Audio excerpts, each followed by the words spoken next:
Hello and welcome once again to Map It. Yes, this is Map It, and we're still talking about passion. We've talked about what passion is, how to identify your passion, ways of manifesting your passion as well. And today, we want to look at killers of passion. So, I want to show a little graph here, two pictures, two photographs. If you look at it, you see A and B, and A shows a scenario where passion starts, grows, gets a bit stagnated or constant for a bit, and then begins to nosedive. And then, the diagram B shows another graph where passion, when it kicks off, has a consistent growth.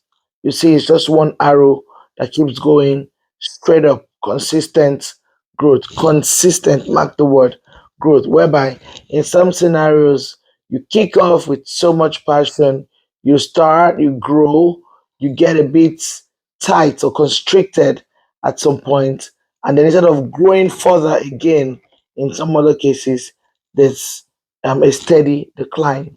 So that's what I want to talk about. What are the reasons that could make any of these this scenario of growth, stagnancy, and then nosedive into those are the factors that kill or dampen passion. The first of them is not having a very clear purpose. So, yes, you're enthusiastic about something. That's the sign of passion. That you're enthusiastic, you're crazy about that stuff, photography, for example, but then there's no clarity. Where you going with it? Is it a hobby? Is it something you want to work towards, making profits or a living? Is it so you need to have clarity of purpose, and that helps you stay focused. When the clarity is there, every point in time, it helps you stay on track, no distraction, and you continue to pursue consistently what it is you're passionate about. So that's about clarity of purpose. We also have fear of failure. Some people are so passionate, we know, but then they are consumed and paralyzed by too much analysis, thinking, analysis, calculation. What if this doesn't work? What if that? What if that? And you're drenched in those thoughts and fears, it becomes distracting. And then you see you lose the energy, you will lose the focus to allow that enthusiasm to grow and impact positively what it is you are passionate about. So let's not be too engrossed in the thought of failure. What if now, what if it works?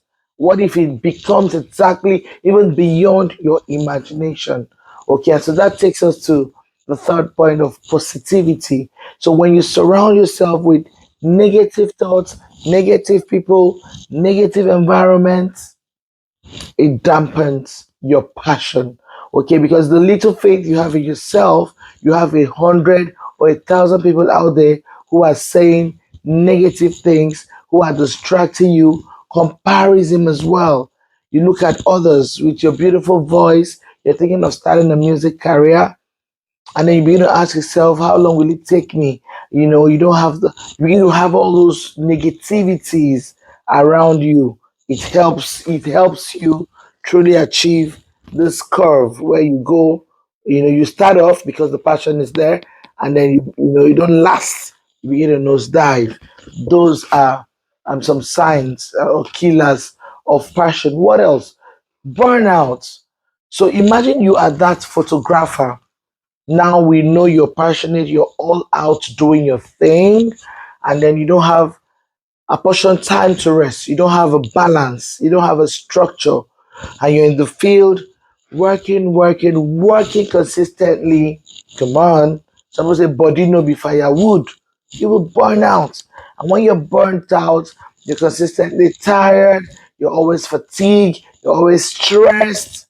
That has a way of choking your passion. It doesn't bring out the best of you. So it affects productivity, it affects output. And that's a sign. That's a bad sign. is a killer of passion. And then the last but not the least today, I'd like to talk about resources. In fact, this should have been number one, lack of resources.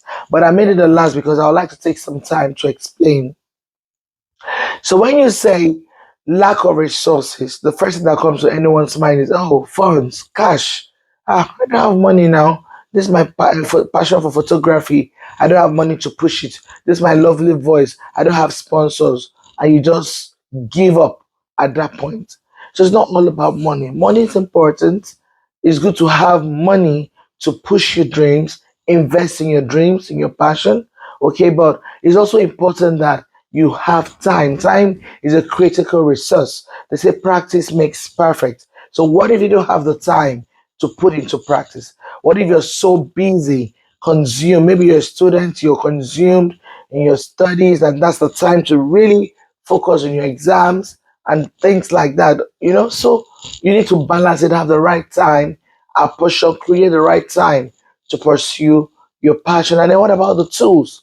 I'm passionate about photography. You don't have a camera, and like I said, finance. Maybe you don't have the resources or the means to even find a way to even achieve one, a good camera to start with. Maybe you're not able to have what it takes to get yourself to be trained to that level of expertise that we hope to see you, get to. So it's important that you have the right tools, the right environment, the right timing and commitment to pursue your passion.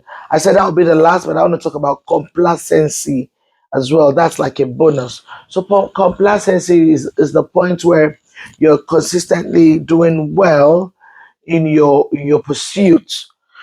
And then you get a point where you feel, oh, I've arrived. You get comfortable.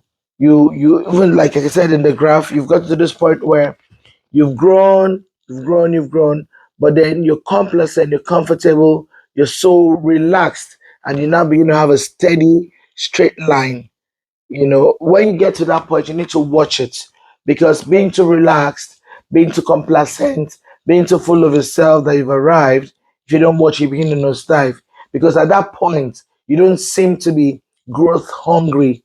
You don't seem to want to have new challenges. You don't seem to, you're just like an autopilot. So you need to watch that space. Let's not get complacent.